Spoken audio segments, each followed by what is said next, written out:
Hi students, welcome back to our YouTube channel घर से पढ़ाई। और आज हम क्वेश्चन लेकर आए हैं 12th class NCERT 12th class NCERT question exercise है आपकी 1.1। क्वेश्चंस है रिलेशन एंड फंक्शंस। आप जानते ही हैं रिलेशंस मीन्स संबंध and function means x and y की वैल्यू। तो क्वेश्चन है determine whether each of the following relation R reflexive, symmetric and transitive. इसमें हमें relation R in the set, आपको सेट दिया हुआ है 1 2 3 dot dot dot up to 14 defined as relation. Relation R और रिलेशन ए में हमें बताना है कि इसमें ट्रांजिटिव हैं, सिमेट्रिक हैं या फिर रिफ्लेक्सिव हैं। ठीक है, रिफ्लेक्सिव देख लेते हैं पहले। फर्स्ट हम देखते हैं रिफ्लेक्सिव।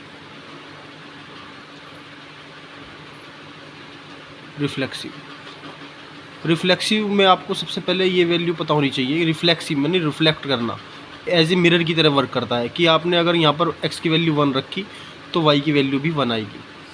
फॉर एग्जांपल मीन्स ये मैं आपको बता रहा हूँ।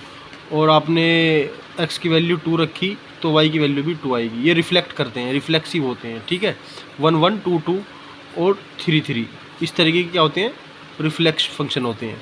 ये तो पूरा आपका एक एग्जांपल था। आइए चेक कर लेते हैं कि अब हम आपका रिलेशन निकाल लेते हैं ए सेट के थ्रू। आर इक्वल टू, और हमारी रिलेशन जो हमारा आएगा, सेट क्या दिया हुआ है हमारा 1 2 3 4 5 ये दिया हुआ है। एक्स की वैल्यू हम 1 रखेंगे, फर्स्ट इस सेट से लेंगे एक्स की वैल्यू। यहाँ पर सेट की वैल्यू हम ये रखेंगे 1। अगर हम लेंगे एक्स इक्वल टू 1 लेंगे, रफली कर लेते हैं वर्क, 3x माइनस के y इक्वल टू 0 ये आया हुआ है। तो हम यहाँ पर हमने x की वैल्यू 1 ली, माइनस y इक्वल टू 0। तो 3 1 3 माइनस के y इक्वल टू 0 एंड आपका ये आ जाएगा माइनस के y इक्वल टू माइनस के 3y, माइनस से माइनस कैंसिल, y की वैल्यू आ गई 3। तो आपका एक जो रिलेशन आ गया, हमने x की वैल्यू यहाँ पर 1 रखी तो y की वैल्यू हमें क्या मिली, 3 मिली। ओके, एंड अब हम x की वैल्यू 2 रखेंगे। ये भी रफ वर्क कर लेते हैं हम। x की वैल्यू हमने यहाँ पर 2 रखी, x की वैल्यू 2 रखेंगे, y इक्वल टू 0, 3 2 6 माइनस के y इक्वल टू 0, माइनस के y ये इधर लेफ्ट हैंड साइड में पॉजिटिव है तो राइट हैंड साइड में निगेटिव, माइनस से minus cancel, y equal to 6। Okay, यानी x की वैल्यू हमने 2 रखी तो यहाँ पर y की वैल्यू हमें क्या मिली, y की वैल्यू हमें 6 मिली। ओके, तो ये आप देख रहे हैं रिफ्लेक्ट कहीं भी नहीं हो रहा। अगर यहाँ पर हम 1 की 1 मिलती, 2 की 2 मिलती तो ये रिफ्लेक्ट हो जाता।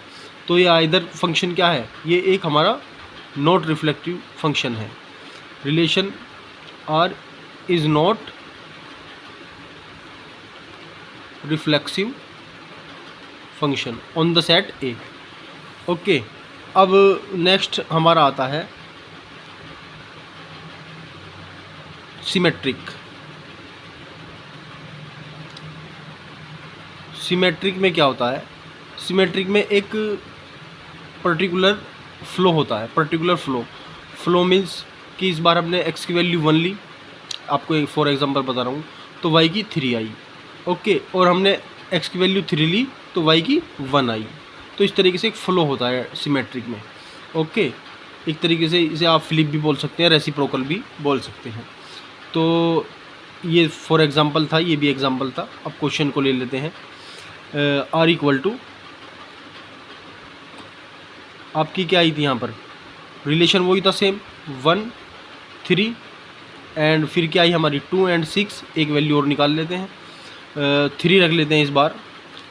x की वैल्यू हमने यहाँ पर 3 रख लेते हैं तो y की क्या मिलती है, तो 3 3 ज़ा 9, माइनस के y इक्वल टू 0, माइनस के y इक्वल टू माइनस के 9, माइनस से माइनस कैंसिल, तो y की वैल्यू 9 आ गई। यानी x की वैल्यू जब हमने 3 रखी तो y की वैल्यू हमें क्या मिली, 9 मिली।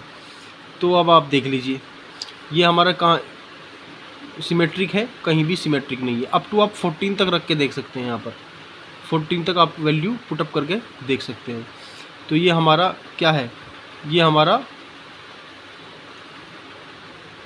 सिमेट्रिक भी नहीं है। Relation R on the set A is not symmetric, is not symmetric.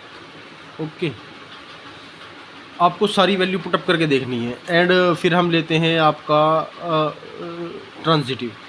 Transitive का क्या होता है? ट्रांजिटिव का मैं आपको बता देता हूँ। ट्रांजिटिव फंक्शन में क्या होता है कि ए बी, बी सी और ए सी ये अगर हमारे मैच कर रहे हैं तो ये हमारा ट्रांजिटिव हो जाएगा। मन सपोज कर लीजिए आपका ए बी 1 2 है, ठीक है, बी क्या है यहाँ पर 2 2 और 3, ठीक है, तो ए सी, ए क्या था 1 और सी क्या था 3, तो 1 3 ये हमारा फंक्शन में आना चाहिए। ये हमारा फंक्शन में ए की वैल्यू क्या थी आपकी 1, बी की वैल्यू क्या थी 2, बी की क्या थी हमने सपोज करी थी 2 और 3 की सपोज करी थी 3, तो ये तीसरा फंक्शन आना चाहिए ए सी आना चाहिए, मीन्स 1 और 3। अब इस सेट में आप जब आगे तक निकालेंगे कि हमने यहाँ तक 3 9 तक निकाली थी, अब आप और इसको लेंथी कर लीजिए, आर इक्वल टू 1 3 2 6 एंड 3 9। अब आपकी x की वैल्यू 4 रखेंगे तो 4 3 जो 12, तो y की वैल्यू कितनी आएगी 12 आएगी। तो यहाँ तक अप टू और आप 14 तक यहाँ पर निकाल सकते हैं इस फंक्शन के थ्रू, ठीक है, सिंपली। तो अब आप देखेंगे यहाँ पर कोई भी वैल्यू देखो, ए बी, बी ये रहा बी सी 9 आ गया, ठीक है, लेकिन ये इन फंक्शन को देखें, इस वाले को और इस वाले को, इन दोनों फंक्शन को देखें। ए बी अगर आपने इसे ए और बी माना, ठीक है, ए बी बी सी आ गया, बी सी, अगर इसमें ही कोई फंक्शन ए सी यानी 1 और 9 आ जाए, इस फंक्शन में ही कहीं आपको 1 और 9 आ जाए तो ये ट्रांजिटिव हो जाएगा। तो ये ट्रांजिटिव हो जाएगा क्योंकि इस कंडीशन को ये क्या करेगा, वेरीफाई करेगा। ओके, तो यहाँ पर आप आगे भी वैल्यू 5 रख के देखेंगे, x की वैल्यू 5 रखेंगे तो यहाँ पर 5 3 15 और x की वैल्यू आप 5 रखेंगे इस फंक्शन में 3x minus y, 3x minus y equal to 0 में x की वैल्यू 3 5 15, तो y की वैल्यू 15 आएगी। ओके, अप टू 14 तक आप ले सकते, x की वैल्यू 14 तक ले जा सकते हैं। अगर 1 9 आ जाए, 1 9 नहीं आएगा तो ये क्या है, relation R on the set A is not transitive, तो ये ट्रांजिटिव भी नहीं, ये आपको ध्यान रखना है।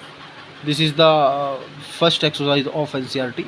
अगर ये आपको क्वेश्चन समझ में आया हो, वीडियो अच्छी लगी हो तो लाइक, सब्सक्राइब और शेयर ज़रूर करें। Thank you, bye.